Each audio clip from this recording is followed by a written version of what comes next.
why net zero feels impossible and why it isn't in the right economy. Every government loves to announce net zero targets. They read them off like they're milestones we'll reach with solar panels and speeches. But look under the hood at the incentives shaping the decisions, and the truth hits hard. We're asking an economy built to extract to somehow produce regeneration.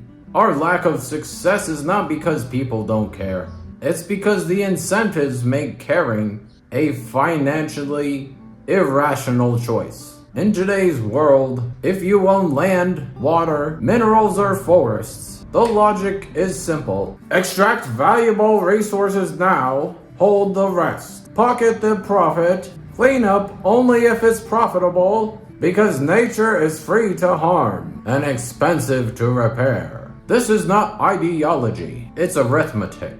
Land values rise when you convert ecosystems into economic activity, even if that activity kills rivers, soils, and forests. The incentives instruct us to use the land hard, profit now, let the public pay for the consequences. That's why cities sprawl endlessly, swallowing farmland and wetlands. That's why air quality steadily declines over time. But we call it externalities. That's why fossil fuels stay artificially cheap. That's why waste gets burned or dumped and never reused. This is the world your children inherit. The rules reward destruction over preservation. Here's the unvarnished truth. It is cheaper to extract from land than to protect it. Cheaper to pollute than to prevent pollution.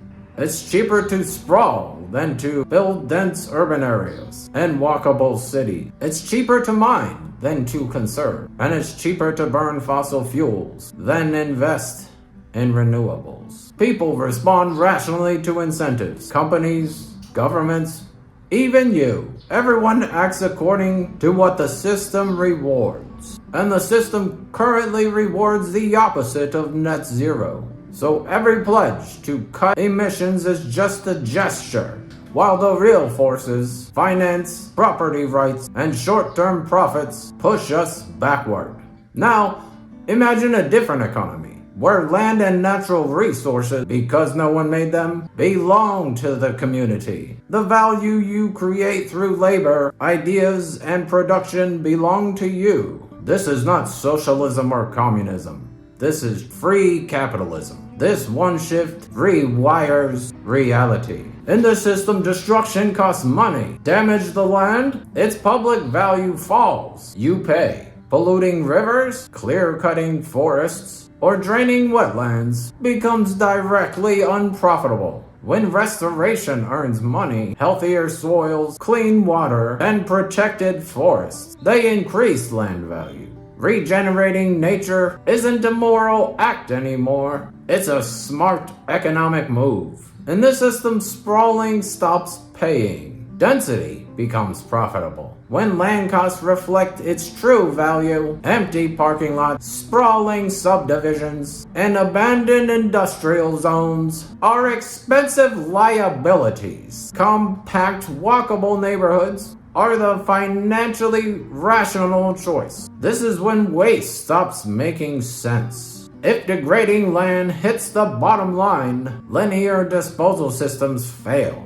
Reuse, repair, and recycling suddenly become competitive. Then fossil fuels lose their hidden subsidy. Their environmental damage now costs money. Renewables become cheaper than ever. Not because of virtue, but because math catches up to reality. Every idealistic solution, efficient transit, mixed-use neighborhoods, circular economies, stops being optional. They're simply the cheapest, smartest, unavoidable choice. We're not failing net zero because we lack the technology. We're failing because incentives built into our economy punish good behavior and reward harm. Right now, sprawling pays. Density is penalized. Extraction paid. Regeneration is punished. Innovation is taxed. Destruction subsidized. Everyone behaves logically according to these rules. But the outcome? Rivers die, forests vanish,